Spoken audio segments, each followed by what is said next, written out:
Grand Canyon National Park. There's one rule nobody ever explains. No entry to Cave 17 after 1956.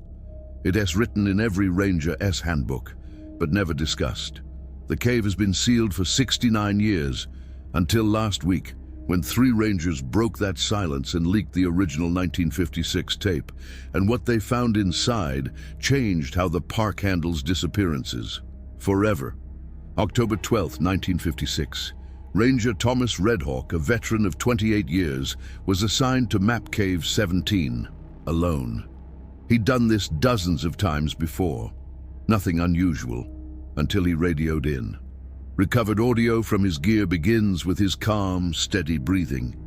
Then, control. This is Redhawk. The walls here are warm. Too warm. A long pause. And they're breathing. Suddenly, the sound of dripping water becomes irregular, like a heartbeat. Then, static. Through the noise, a second voice appears. It sounds identical to Thomas's, but deeper, slower. Thomas, come deeper. We've been waiting since 1883. Control tried to respond, but there was no answer. For the next 4 hours, only one sound repeated.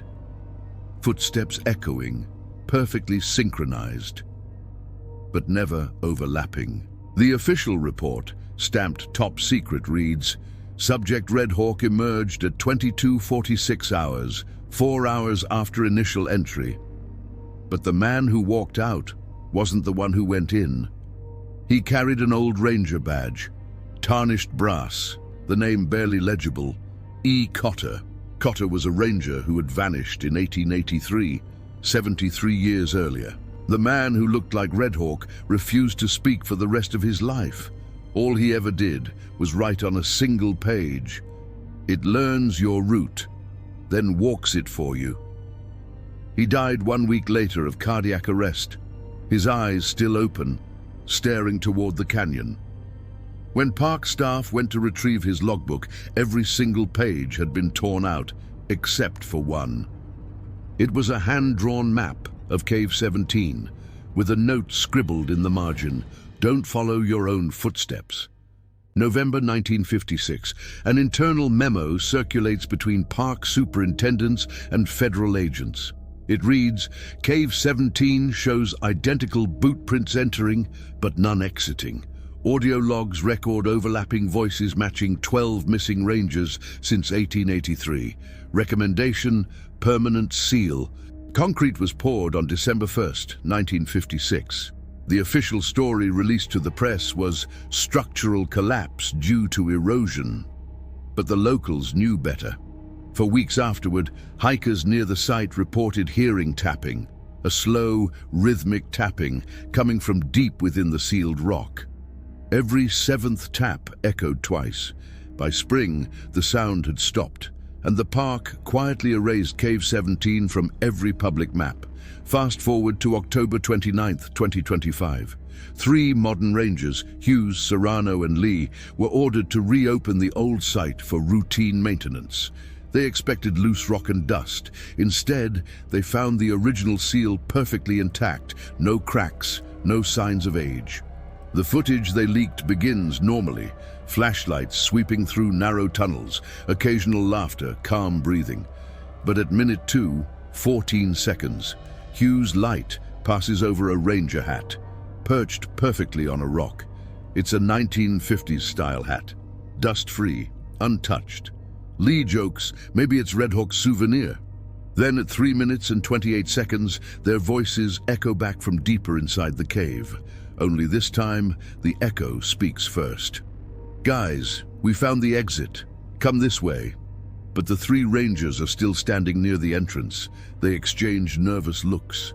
The echo laughs, one of their own voices repeating the same nervous laugh, and then the GoPro footage cuts to static. The next day, October 30th, 2025, park radio logs record this exchange.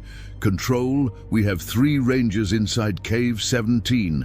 Then, a moment of hesitation. Wait, make that 6 voices on channel 3. Only 3 went in. The voices start overlapping, two identical versions of each ranger slightly out of sync. The last transmission at 2:02 p.m. reads, "They're wearing our uniforms, but their badges say 1956. For 40 minutes, the radio captured only faint background breathing, 6 people inhaling at once, in perfect rhythm. Then, silence. Search teams found the GoPros 2 days later, still recording, but only showing static light shifts, as if someone was holding the camera and just breathing through it. A new rule took effect November 1st, 2025. Every ranger entering any cave must now carry a Polaroid camera with the film dated for that same day. Before going in, they take a picture of themselves. If the developed photo shows a different face wearing their uniform, they have exactly 7 minutes to get back to daylight. 7 minutes. That's the average time it takes from the first echo to a full replacement. Since that rule began, 5 rangers have vanished mid-shift. Each time, their Polaroid developed blank, except for the faint outlines of someone standing behind them. And in every photo, a small brass badge glows near the chest pocket.